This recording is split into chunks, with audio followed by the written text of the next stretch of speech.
নমস্কার, আশা করি আপনারা ভালো আছেন। আজকে পাঠ করব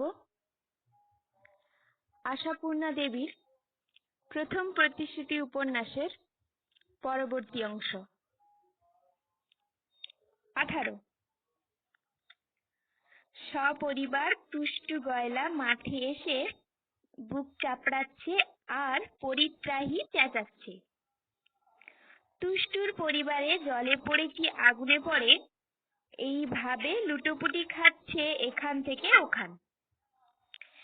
একরাশ লোক চারিদিকে ভিড় করে হা হুতাশ করছে। আর কে কবে কোথায় ঠিক এই রকম অথবা এই ধরনের ব্যাপার দেখেছে তারই আলোচনায় বাতাস মুখর করে তুলেছে। আশ্বিনের রোদে সর্দি গরমি হবার কথা নয়, কিন্তু সময়টা যে বড্ড কড়া। একেবারে ভর দুপুর বেলা, আর ভিজে পান্ত কটা পেল্টে ঢেলেই মাঠে জঙ্গলে ঘোরা। মায়েরা তো এঁটে উঠতে পারে না ছেলেগুলোকে। ছেলেটা টুষ্টু গয়লার নাতি রঘু। সমবয়সের দাবিতে নেহরু কোম্পানির দলের একজন। আশ্বিনে আখের ক্ষেত রসে ভরভর। ছেলেগুলোর তাই দ্বীপ্রাহরী খেলা আখ চুরি। উপকরণের মধ্যে এক টুকরো ধারালো লোহার পাত। তারপর ক্ষেত থেকে কেটে আনার পর তো দাঁতই আছে। দাঁত দিয়ে খোলা ছাড়িয়ে মাথা প্রমাণ লম্বা লাঠিগুলো চিবিয়ে চিবিয়ে রস গ্রহণ করেছে সকলেই। হঠাৎ রঘুর যে কি হলো, বুড়ো বটগাছটার তলায় যেখানে বসেছিল সবাই, সেখানেই ধুলো জঞ্জালের ওপর শুয়ে পড়ল রঘু নেশাচ্ছন্নের মতো। ছেলেরা প্রথমটা খেয়াল করেনি। আগামীকাল আবার কখন অভিযান চালানো হবে সেই আলোচনাতেই তৎপর হয়ে উঠেছিল। চোখ পড়ল উঠে পড়বার সময়।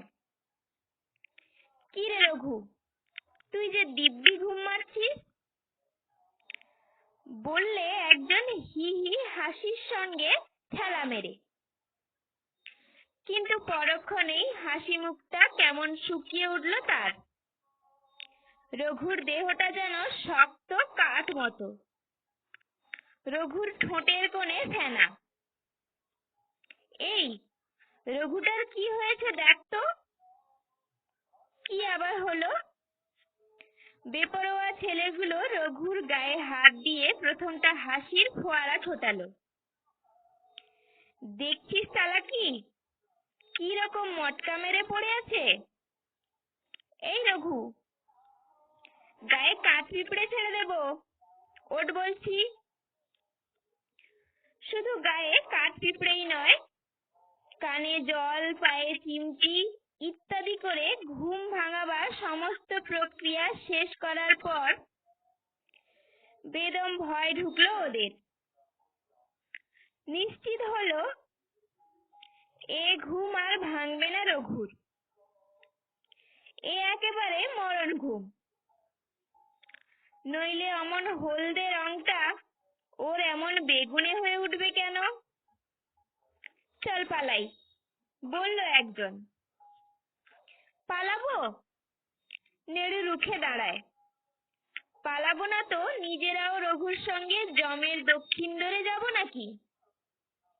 কর্তারা কেউ দেখলে আস্ত রাখবে আমাদের? যা বলেছিস। টুষ্টু ঠাকুরদা ওর ওই দুধের বাঁক দিয়ে মাথা ফাটিয়ে দেবে। বাহ, আমাদের কি দোষ?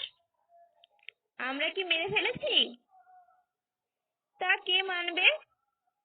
বলবে তোদের সঙ্গে খেলছিল, তোরাই কিছু করেছিস। চল চল, কে কেমনে দেখে ফেলবে। নেহরু ক্রুদ্ধ কণ্ঠে বলে, খুব ভালো কথা বলেছিস। বলি রঘু আমাদের বন্ধু না? ওকে শিয়াল কুকুরে খাবে আর আমরা পালিয়ে প্রাণ বাঁচাবো? রঘু বন্ধু, একথা সকলের মনেই কাজ করছিল, কিন্তু ভয় কাজ করছিল তার চাইতে অনেক বেশি। কাজেই আর একজন বাস্তববাদী এবং ঈশ্বরবাদী বালক উদাস মুখে বলে, ভগবান ওর কপালে যা লিখেছে তাই হবে, আমাদের কি সাধ্যি যে খণ্ডাই? আর রঘুর মা যখন বলবে, তোমাদের সঙ্গে খেলতে গেছিল রঘু, সে তো বাড়ি ফিরল না, কোথায় গেল সে বাবা? তখন কি বলবি? বলবো আজ রঘু আমাদের সঙ্গে খেলতে যায়নি। মিথ্যে কথা বলবি? তা কি করব? বিপাকে পড়লে স্বয়ং নারায়ণও মিথ্যে কথা বলে। বলে, তোকে বলেছে? নেড়ু তীব্র কণ্ঠে বলে ওঠে, পাহারা দে তোরা ওকে, আমি গিয়ে দেখি মেজো কাকা বাড়ি আছেন নাকি। আর মেজো কাকা জমে ওকে গ্রাস করেছে রে নেড়ু। তাতে মেজো কাকা ডরায় না, জটাদার বউ তো মরে গেছিল, বাঁচাননি? কত লোককেই তো বাঁচান। আমি যাব আর আসবো, তবে কপালক্রমে যদি না পাই দেখা, তাহলেই রঘুর আশায় জলাঞ্জলি।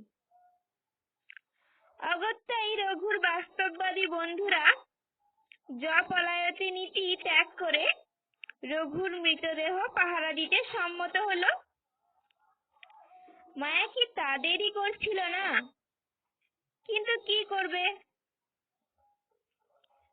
তারপর এই জ্বলন্ত আগুনের মতো সংবাদটাই আগুনের মতোই এখান থেকে ওখানে, এ ঘর থেকে ও ঘর দাউ দাউ করে জ্বালিয়ে দিয়ে গ্রাম শুদ্ধ সবাইকে টেনে এনেছে এই বুড়ো বটতলায়। তারপর চলছে জল্পনা কল্পনা।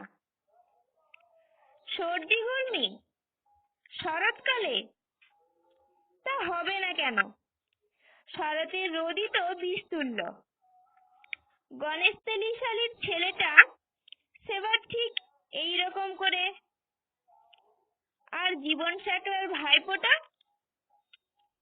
নেপালের ভাগ্নিটাও তো, আরে বাবা, সে নয়, সে অন্য ঘটনা। আমার পিস শ্বশুরের দেশেও একবার কাদের নাকি বুড়ো বাপ ঘাট থেকে আসতে গিয়ে সহসা সমুদ্র কল্লোল স্তব্ধ হয়ে গেল। কবরেজ মশাই এসেছেন, বাড়ি ছিলেন না, কোথা থেকে যেন ফিরেই শুনে পালকি করে বুড়ো বটতলায় এসে হাজির হয়েছেন। শায়িত বালকের দিকে তাকিয়েই চমকে উঠলেন রামকালী। চমকে বললেন, কখন হয়েছে এরকম? নেড়ুর দিকে তাকিয়েই বললেন, নেড়ু সব হয়ে ঘটনাটা বিবৃত করলো। রামকালী নিচু হয়ে ঝুঁকে ছেলেটার হাতটা তুলে ধরে নাড়ি পরীক্ষা করে নিঃশ্বাস ফেললেন। তারপর আস্তে মুখ তুলে বললেন, কাদের খেতে রাগ খেয়েছিলি? অন্য সব বালকরাই নাগালের বাইরে, নেড়ুই রাজসাক্ষী। তাই নিরুপায় স্বরে গুপ্ত কথা প্রকাশ করে, বসাকদের কিছু কামড়েছে বলে চেঁচিয়ে ওঠেনি একবারও? না তো। নেড়ু অবাক হয়। সমগ্র জনসভা একটি মানুষের মুখের দিকে তাকিয়ে চিত্রার্পিত পুত্তলিকাবৎ দণ্ডায়মান। এমনকি তুষ্টুরা পর্যন্ত স্তব্ধ হয়ে গেছে, হাঁ করে তাকিয়ে আছে।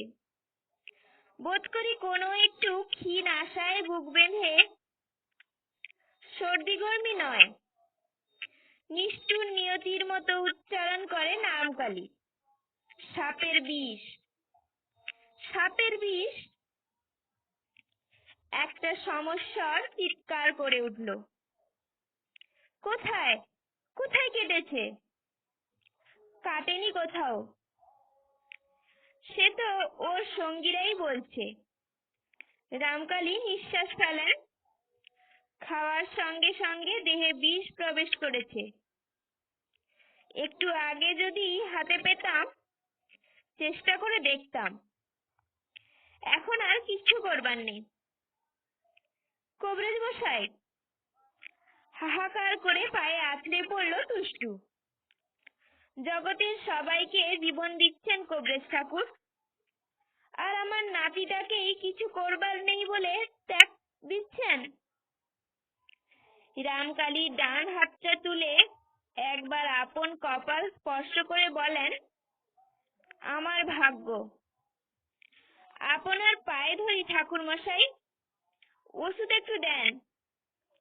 এবার আছড়ে এসে পড়েছে বুড়ি, তুষ্টির বউ। রামকালী কোনো উত্তর দেন না, লক্ষ্যহীন দৃষ্টিতে তাকিয়ে থাকেন জনতার দিকে। কিন্তু সাপের বিষ মানে কি? আহারের সঙ্গে সাপের বিষ আসবে কোথা থেকে? সহসা এ কি আকাশ থেকে পড়া বিপর্যয়ের কথা বলছেন কবিরাজ মশাই? তুষ্টুর মতো নির্বিরোধী নিরীহ মানুষটার এত বড় মহাশত্রু কে আছে যে তার বংশে বাকি দেবার সলতেটুকু উৎপাটিত করবে, জ্বালিয়ে পুড়িয়ে খাক করবে? গুঞ্জন উঠছে জনতা থেকে, কবিরাজ মশাই সাপের বিষের কথা বলছেন? এত বড় শত্রু কে আছে তুষ্টুর?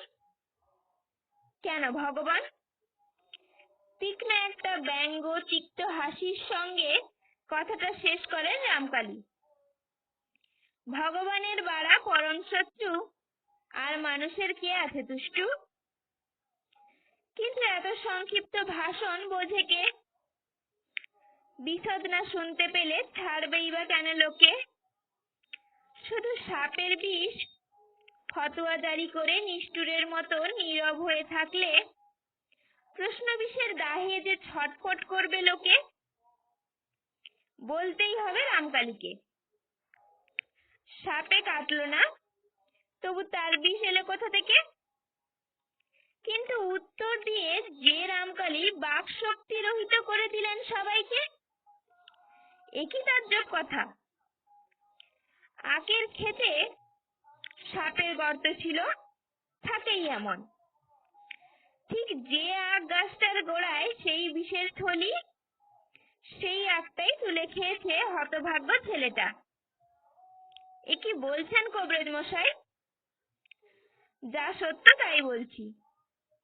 হাতের উল্টো পিঠ দিয়ে কপালের ঘাম মোছেন রামকালী।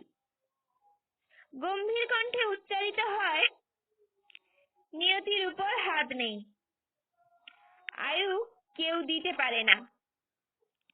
তবু তক্ষুনি টের পেলে বিষ তোলার চেষ্টাটা অন্তত করতাম, কিন্তু তা হবার নয়।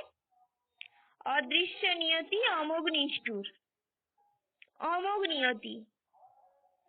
তবু উৎসাহী কোন এক ব্যক্তি সাপের বিষ শোনা মাত্রই হাড়িপাড়ায় ছুটে গিয়ে ডেকে এনেছে বিন্দে ওঝাকে।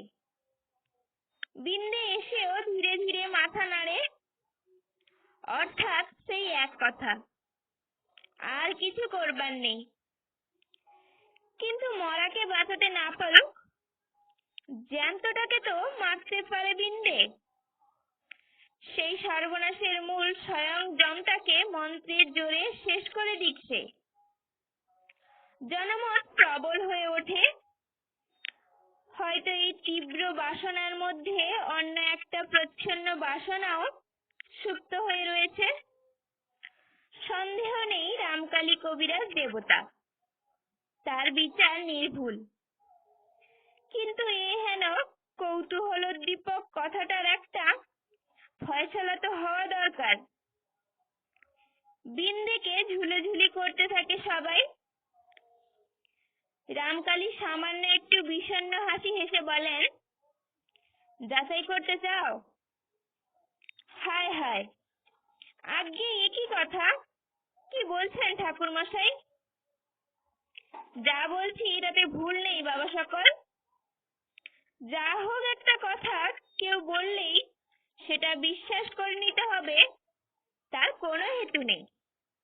কিন্তু হতভাগার দেহটার যথাযথ একটা ব্যবস্থা আগে না করে বিন্দে মাথা নেড়ে বলে, আগে বিশ্বহরির পো যখন কাটেননি তখন ওতে আমার কিছু করার নেই।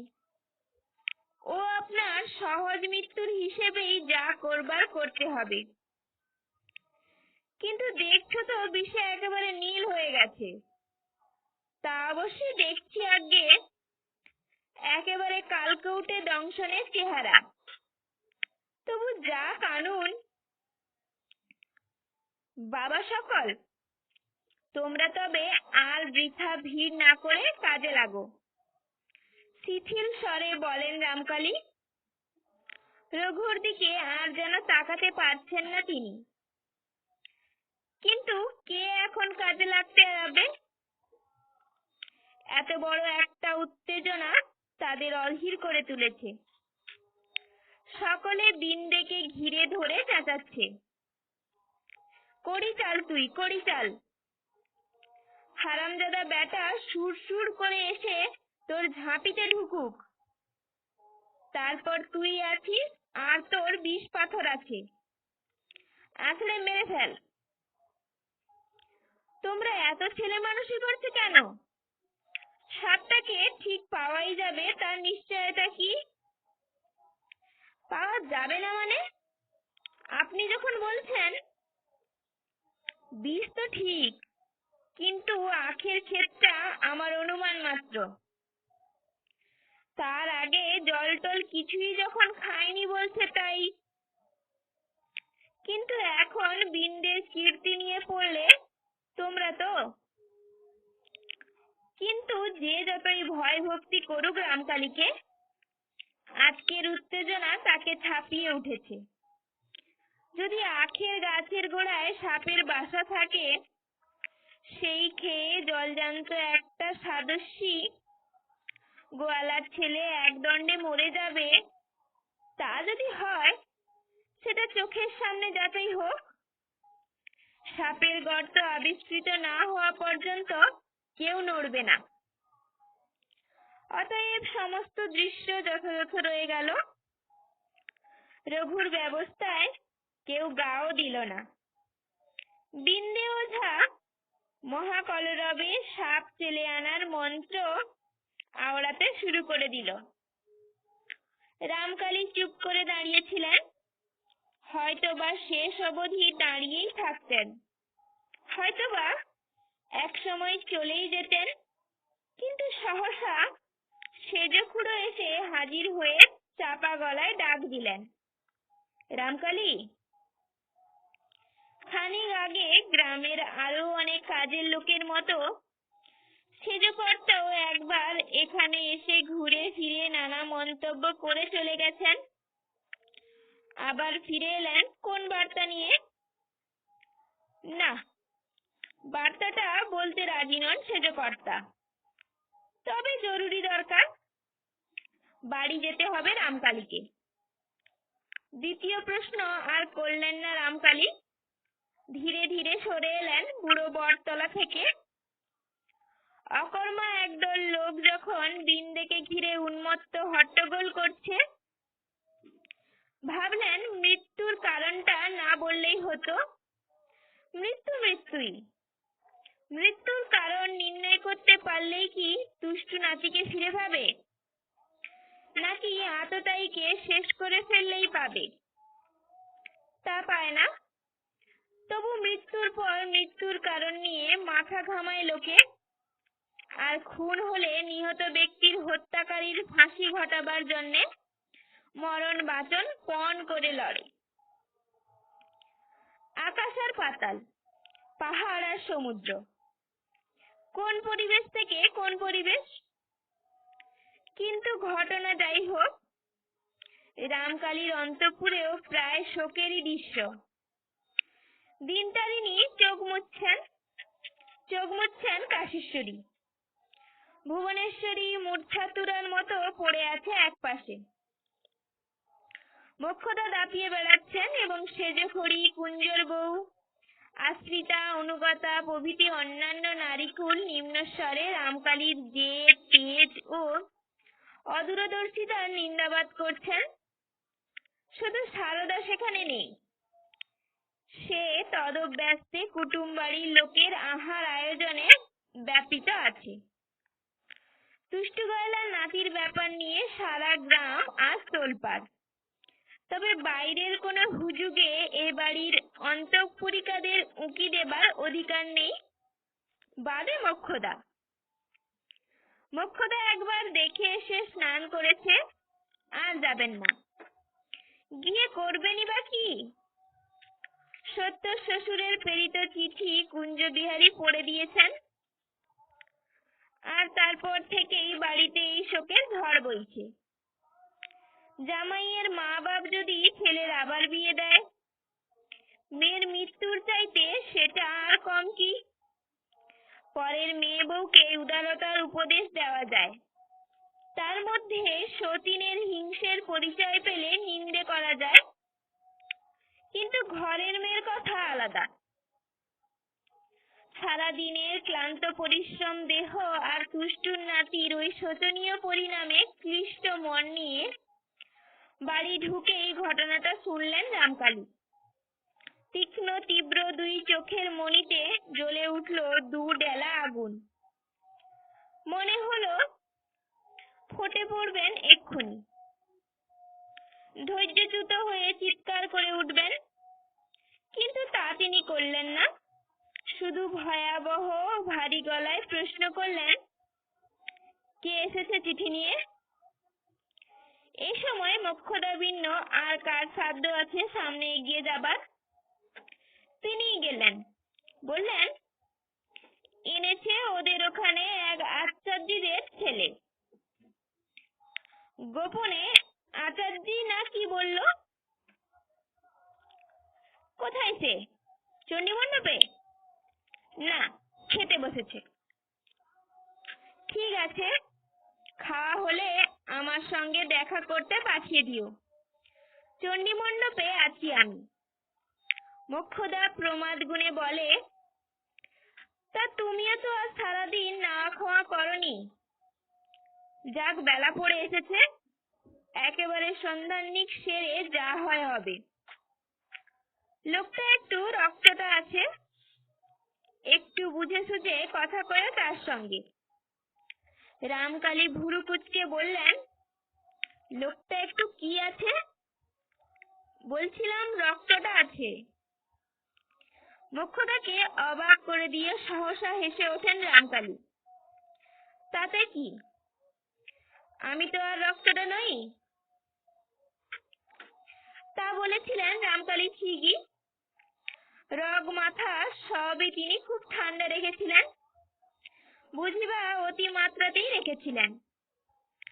গোপেন আচার্যকে ডেকে বেয়াই বাড়ির কুশল বার্তা নিয়ে হাস্য বদনে বলেছিলেন, শুনলাম নাকি বেয়াই মশাইয়ের ছেলের বিয়ে। বলো শুনে খুব আনন্দিত হয়েছি। নেমন্তন্ন পেলে উচিত মতো লৌকিকতা পাঠিয়ে দেব। গেজেল গোপেন আচার্যি কটুক দূরের কথা, কথা কইতে ভুলে গেল। হাঁ করে চেয়ে রইল।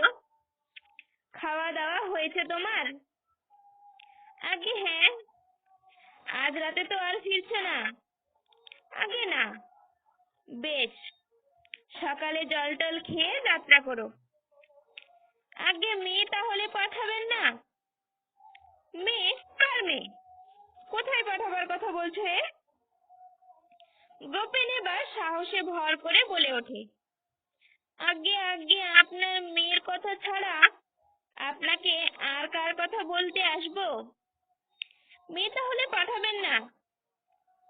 আরে বাপু, কোথায় পাঠাবো তাই বলো। ভদ্রলোকের মেয়ে ভদ্রলোকের ঘরেই যেতে পারে, যেখানে সেখানে তো যেতে পারে না। গোপেন শীর্ণ মুখটা বিকৃত হয়ে ওঠে। বেশ, তবে পত্রে তাই লিখে দিন। আবার পত্র লিখতে হবে? এই তুচ্ছ কথাটুকু তুমি বলতে পারবে না? আগে না, আমি গেজেল নেসেল মানুষ, আমার কথায় বিশ্বাস করে না করে। এসেছি যখন পাকা দলিলই নিয়ে যাব। বলে মিনিট খানেক ভুরু কুঁচকে চুপ করে দাঁড়িয়ে থাকেন রামকালী। তারপর বলেন, আচ্ছা তাই হবে, পত্র লিখে রাখবো, কাল সকালে রওনা দেবার আগে নিও। সন্ধ্যা হয়ে গেছে, তবু ধীরে ধীরে বেরিয়ে পড়লেন রামকালী। না, সন্ধ্যানিকের পূর্বে হাত মুখ ধুতে ঘাটে গেলেন না, গেলেন বুড়ো বটগাছ তলার দিকে। কি করলো ওরা দেখা যাক। এতক্ষণ পর আবার রঘুর চেহারাটা চোখে ভেসে উঠল। উফ, নিয়তি কি অকরুণ। বাড়ি থেকে একটু এগিয়ে থমকে দাঁড়ালেন রামকালী। চলচলিয়ে চোট পায়ে আসছে কে অন্ধকারে? সত্যবতী না? তুই এখানে একলা যে? একলা নয় বাবা, নেড়ু এসেছিল। তা ও এখন ফিরল না? এসেছিলি কেন? কেন সে কথা শুধোচ্ছ কেন বাবা? সত্য বিষণ্ণ হতাশ কণ্ঠে বলে, রঘুটাকে একবার শেষ দেখা দেখতে। এভাবে এসে ভালো করনি, সেজ ঠাকুমার সঙ্গে এলে পারতে। সেজ ঠাকুমার তো 8 বার ডুব দেওয়া হয়ে গেছে, আর আসতো? আচ্ছা বাড়ি যাও। যাচ্ছি বাবা। কি হলো, কিছু বলবে? বলছি। কি কি বলতে চাও বলো? বলছি কোথা থেকে যেন একটা লোক এসেছে না পত্র নিয়ে? রামকালী মেয়ের মুখে এ প্রসঙ্গ শুনে অবাক হন। তারপর ভাবেন, মেয়েটা তো চিরকেলে বেপরোয়া, শ্বশুর বাড়ি যাবার ভয়ে বাপের কাছে আর্জি করতে এসেছে। তাই সস্নেহে বলেন, হ্যাঁ এসেছে তো, তোর শ্বশুর বাড়ি থেকে। তার কি? বলছিলাম কি, সত্যবতীর কথা বলার আগে চিন্তা আশ্চর্য বটে। রামকালী মনে মনে হাসেন। শ্বশুর বাড়ি শব্দটাই মেয়েদের এমন। বলো কি বলছো? আচ্ছা এখন থাক, তুমি ঘুরে এসো। গুছিয়ে বলবার কথা। রঘুটার মৃতদেহ দেখে অবধি মনটা বড় ডুকরোচ্ছে। বাড়ি ফিরে একটু জিরোই। আচ্ছা বলে চলে যান রামকালী। এই অবোধ মেয়ে, একে এক্ষুনি শ্বশুর বাড়ি পাঠানো চলে? অসম্ভব। পাওয়া গেছে পাওয়া গেছে। বহু কণ্ঠের একটা উন্মত্ত উল্লাস ধ্বনি ভেসে আসে কবরেজ বাড়ির দিকে। কবরেজ মশাই, পাওয়া গেছে। কি পেল ওরা? কিসের এত উল্লাস? কোন পরম প্রাপ্তিতে মানুষ এমন উন্মত্ত হয়ে উঠতে পারে? চণ্ডী মণ্ডপের দাওয়া থেকে নেমে এলেন রামকালী।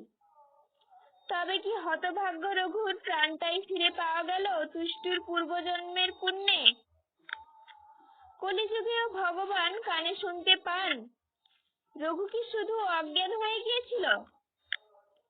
মৃত্যুর কাছাকাছি অচৈতন্যতার যে গভীর স্তর, সেখানে ডুবেছিল জটার বউয়ের মতো। রামকালীর নির্ণয় ভুল।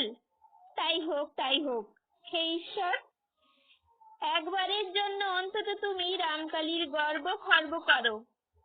একবারের মতো প্রমাণ করো রামকালীর নির্ণয় ভুল।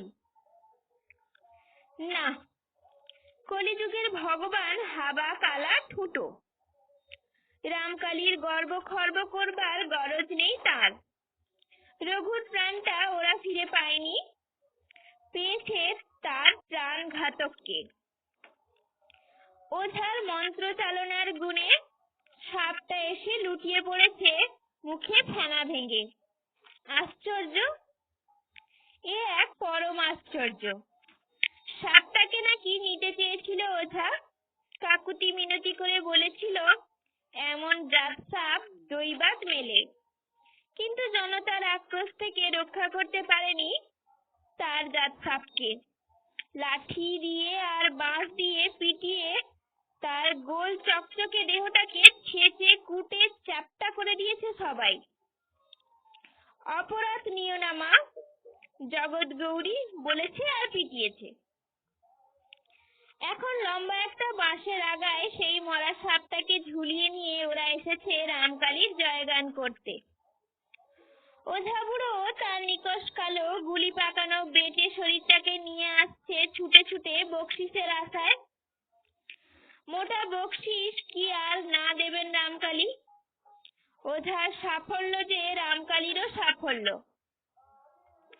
উল্লাস, চিৎকার, রোদ, এই লোকগুলো যেন একটা অখণ্ড বর্বরতার প্রতীক। ঘৃণায় ধিক্কারে মনটা বিষিয়ে গেল রামকালীর। হাত তুলে ওদের থামতে নির্দেশ দিয়ে ভ্রুকুটি করে বললেন, কি হয়েছে কি? এত স্ফূর্তি কিসের তোমাদের? রঘু বেঁচে উঠেছে? বেঁচে উঠবে? একজন মহোৎসাহে বলে ওঠে। ভগবানের সাধ্য কি ওকে বাঁচায়? একেবারে কালনাগিনীর বিষ। কিন্তু ধন্যী বলি কবরেজ মশাই আপনার শিক্ষা। কামড়ায়নি শুধু। থামো, ধমকে ওঠেন রামকালী। তা ওই নিয়ে এত হইচই করছে কি জন্যে? একটা বালক এখনো মরে পড়ে রয়েছে। সহসা একটা প্রবল আবেগে কণ্ঠ রুদ্ধ হয়ে আসে রামকালী চাটুর্যের, যেমনটা তার বড় হয় না। রঘুর এই শোচনীয় মৃত্যুটা বড় লেগেছে রামকালীর।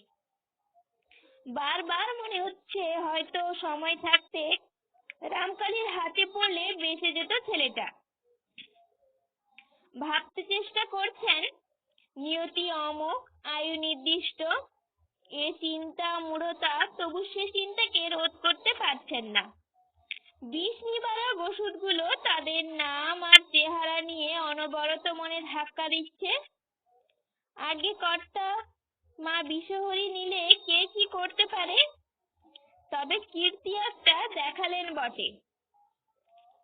বলে ওঠে ওঝা বুড়ো, তবে আমাকেও মুখে রক্ত তুলে খাটতে হয়েছে কর্তা। বেটি কি আসতে চায়? একেবারে মোক্ষ মন্ত্র ঝেড়ে তবে। বেশ, শুনে সুখী হলাম।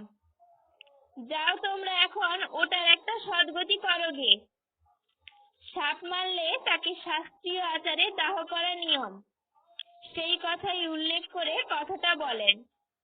তারপর ঈষৎ গাঢ় স্বরে বলেন, আর সেই হতভাগাটারও একটা গতির ব্যবস্থা করো গে। টুসটুর একার ঘরে সব দায়টা চাপিয়ে নিশ্চিন্ত থেকো না। জনতার উল্লাস একটু ব্যাহত হয়। এটা কি হলো? এমনটা তো তারা আশা করে আসেনি।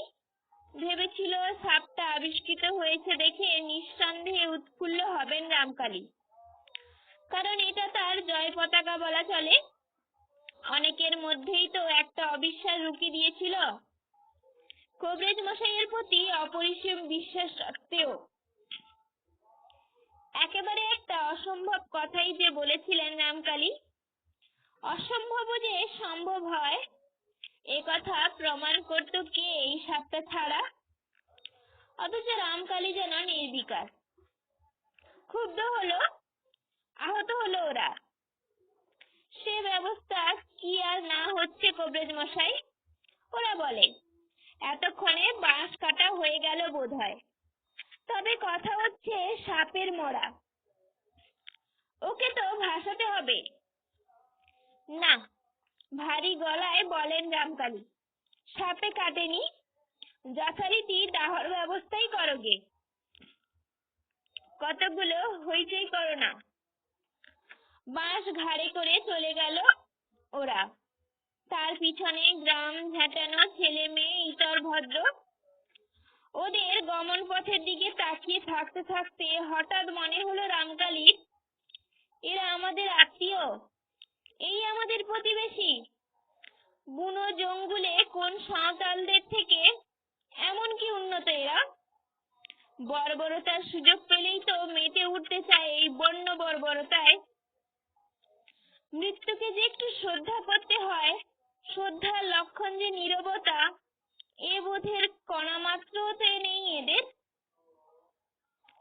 কর্তা, আমার বকশিসটা। নিকটে সরে এসে হাত কতলায় বিন্নে বুড়ো। বকশিস? রামকালী ভুরুর তীক্ষ্ণতায় কপালে রেখা এঁকে বলেন, বকশিস কিসের? আজ্ঞে কর্তা। বলছি বকশিস কিসের? ছেলেটাকে বাঁচিয়েছ?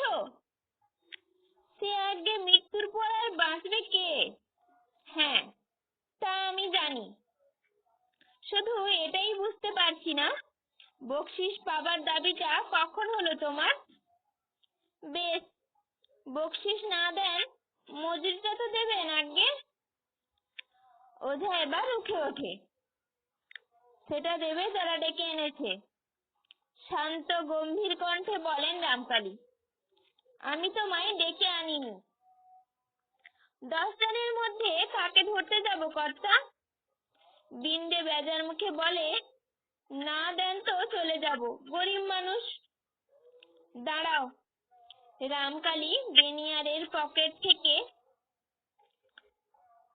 নগদ 2টি টাকা বার করে ওর হাতে দিয়ে আরো গম্ভীর গলায় বলেন, শুধু তোমার মজুরি নয়, একটা সাপেরও দাম। দামি সাপটা গেল তোমার। বুড়ো বিহ্বল দৃষ্টি মেলে অভিভূত কণ্ঠে বলে, আগে কি বলছো কর্তা? যা বলছি ঠিকই বুঝেছ, যাও। কর্তা, কটা সাপ তোমার ঝাঁপিতে ছিল বুড়ো? নির্নিমেষ দৃষ্টিতে ওর মুখের দিকে তাকিয়ে রামকালী আস্তে উচ্চারণ করেন কথাটা। সে দৃষ্টির সামনে কেঁপে ওঠে লোকটা। কাঁদো কাঁদো গলায় বলে, কর্তা তুমি অন্তর্যামী, বিশ্বাস করছো সে কথা? আচ্ছা যাও, ভয় নেই। টাকার অভয় দুটো জিনিস পেয়ে গেছে লোকটা, অতএব আর দাঁড়ায় না। কি জানি, অগ্নিমুখ দেবতা এক্ষুনি যদি মত পাল্টায়। রামকালী অদ্ভুত একটা ক্ষোভের দৃষ্টি মেলে তাকিয়ে থাকেন। এদের তো নিজেদের অজ্ঞতার শেষ নেই, বুদ্ধিহীনতার চরম প্রতীক। তবু অপরের অজ্ঞতা আর মূঢ়তাকে উপজীবিকা করে চালিয়েও চলছে দিব্যি। সাপটা সম্বন্ধে সন্দেহ হয়েছিল, কিন্তু ধারণা করেননি লোকটা এত সহজে শিকার পাবে। এক কথায় এমন গুটিয়ে কেঁচো হয়ে যাবে। মনটা ভারাক্রান্ত হয়ে ওঠে একটা বিষণ্ণ বেদনায়। দেহের রোগ সারাবার ভার চিকিৎসকের হাতে, কিন্তু মনের রোগ কে সারাবে? কুসংস্কার, অজ্ঞতা, বোকামি, অথচ তার সঙ্গে 16 আনা কুটিল বুদ্ধি। আশ্চর্য! অন্ধকার হয়ে গেছে।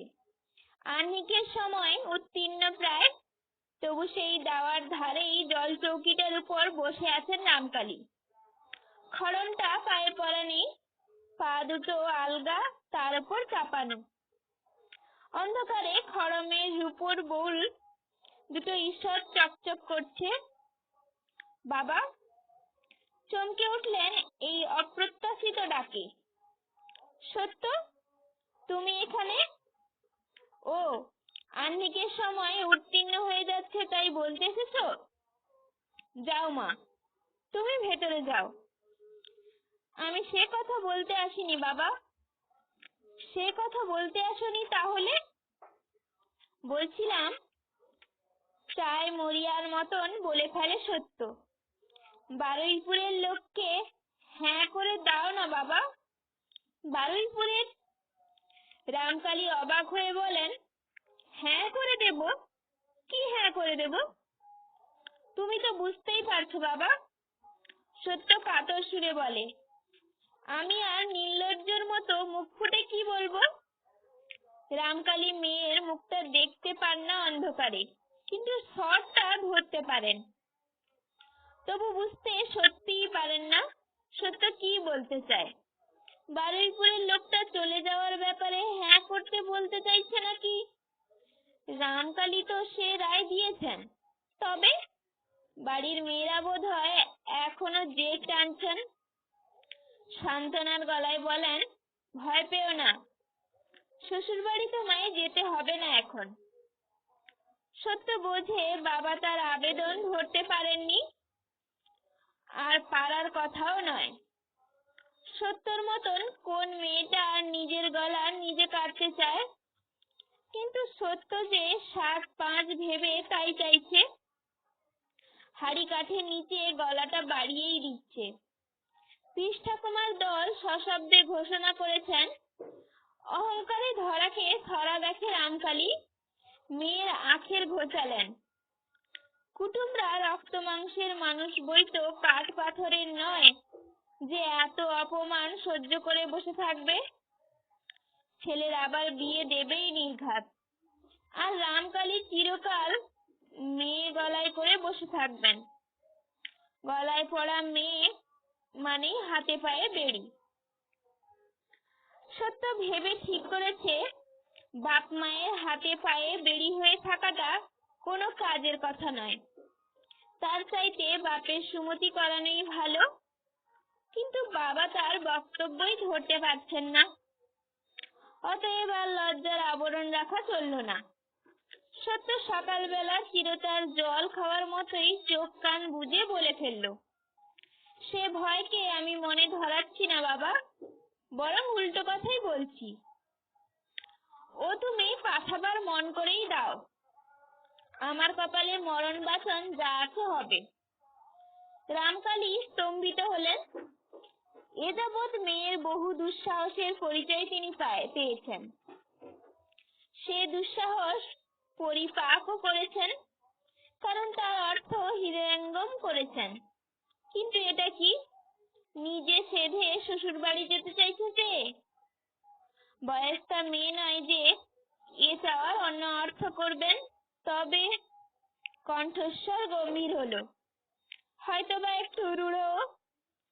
তুমি ইচ্ছে করে শ্বশুর বাড়ি যেতে চাইছো? যেতে চাইছি কি আর সাধে? বাবার কণ্ঠস্বরে দৃঢ়তার আভাস সত্যর চোখে প্রায় জল এনে ফেলেছে। চাইছি অনেক ভেবে চিনতে। কুটুমকে চটিয়ে শুধু গেরো ডেকে আনা বইতে নয়। রামকালী বুঝলেন, বাড়িতে এই ধরনের কথার চাষ চলেছে। অবোধ শিশু শিখবেই তো, কিন্তু তাই বলে এতই কি অবোধ যে বাপের সামনে কোন কথা বলতে হয় তা বোঝে না? কঠিন স্বরে বলেন, তোমার গেরোর কথা আমি বুঝবো সত্য। তুমি ছেলে মানুষ, এ নিয়ে ভাববার বা এসব কথায় থাকবার দরকার নেই। এটা বাচালতা। কিন্তু সত্য তো দমবে না। হাল ছেড়ে পালিয়ে যাওয়া সত্যর কোষ্ঠীতে লেখেন। তাই ম্লান হলেও জোরালো স্বরে বলে, সে তো বুঝেছি বাবা, বাচালতা, নির্লজ্জতা, কিন্তু উপায় কি? সমিষ্টে যে প্রবল। এরপর যখন তোমাকে আমায় নিয়ে ভুগতে হবে, তখন যে মরেও শান্তি পাবে না। ওরা ছেলের আবার বিয়ে নাকি দেবে বলেছে, সেটা তো অপমানই। তুচ্ছ একটা মেয়ে সন্তানের জন্যে কেন তোমার উঁচু মাথা হেঁট হবে বাবা? রামকালীর মনে হলো প্রচন্ড একটা ধমকে মেয়ের বাচালতা ঠান্ডা করে দেন। কিন্তু পরক্ষণেই একটা বিপরীত ভাবের ধাক্কা এলো। মেয়েটার মনের মধ্যে আছে কি? এতটুকু মেয়ে এত কথা ভাবেই বা কেন? আর এতখানি দুর্জয় সাহসী বা সংগ্রহ করলো কোথা থেকে?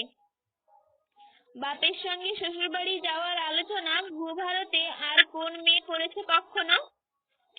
তাও রামকালীর মতো রাশভারী বাপ।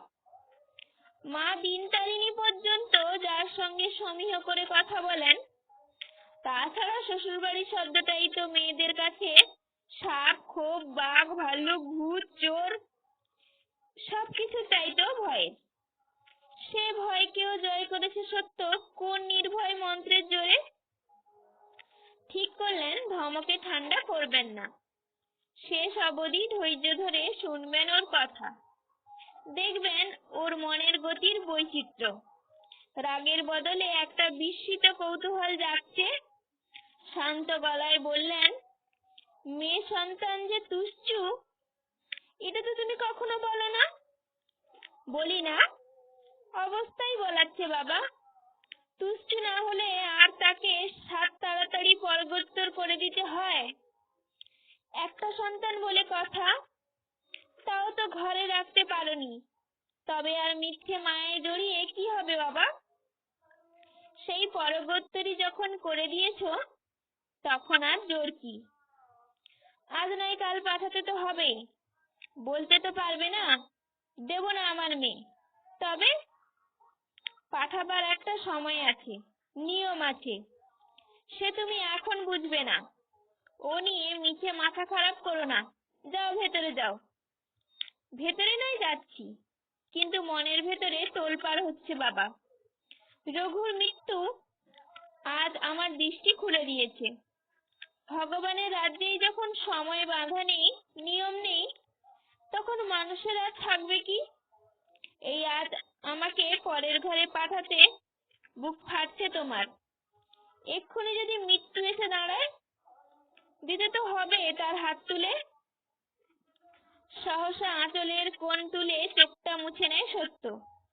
তারপর ভারী গলায় বলে, তখন তো বলতে পারবে না, এখনো সময় আসেনি, নিয়ম নেই।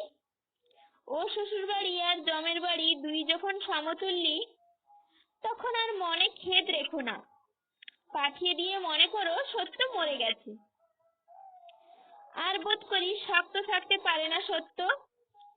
নিজের সেই কাল্পনিক মৃত্যুর শোকেই ফুঁপিয়ে কেঁদে ওঠে।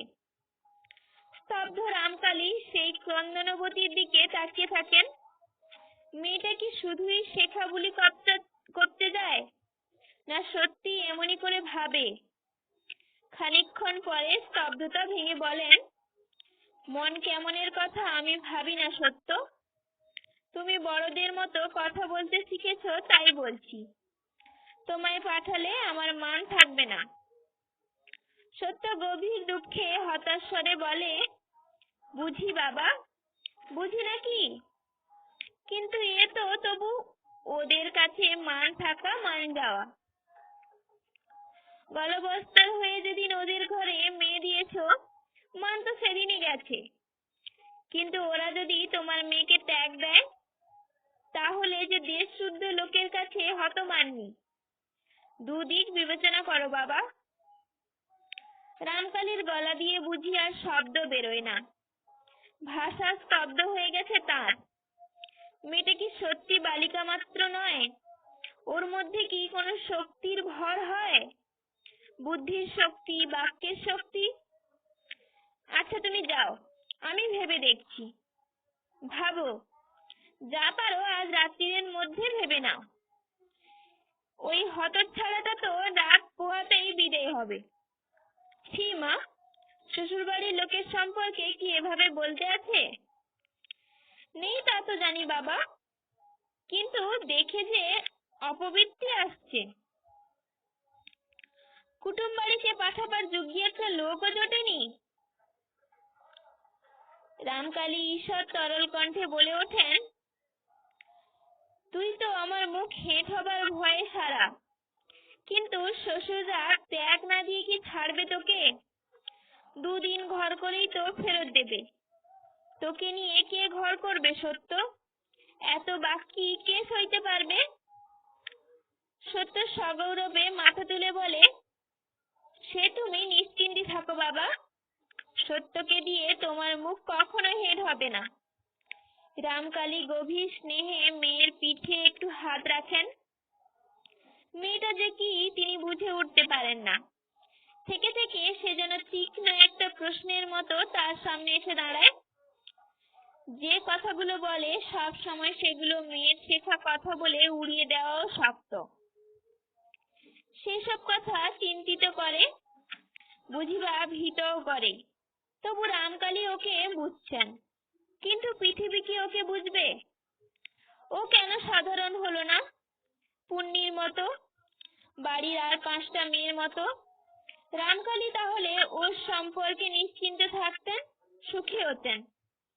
কিন্তু সত্যই কি সুখী হতেন?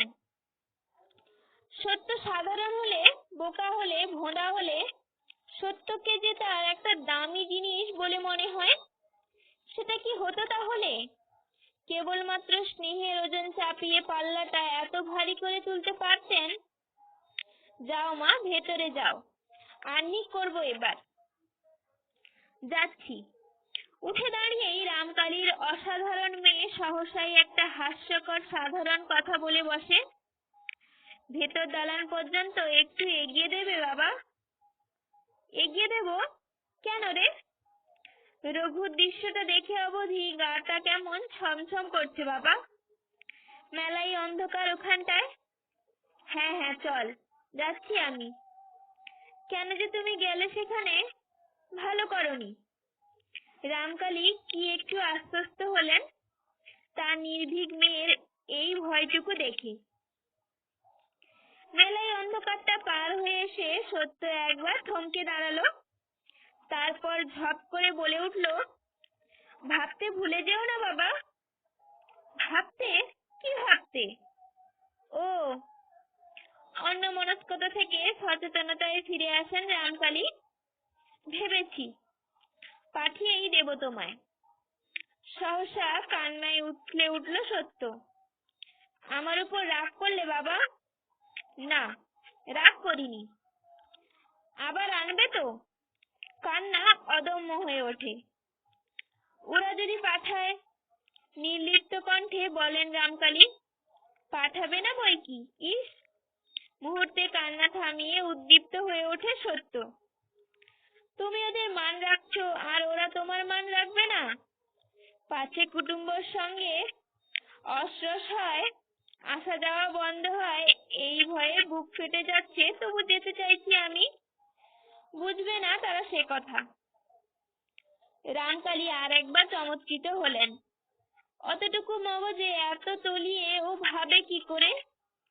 তারপর হতাশ নিঃশ্বাস ফেললেন।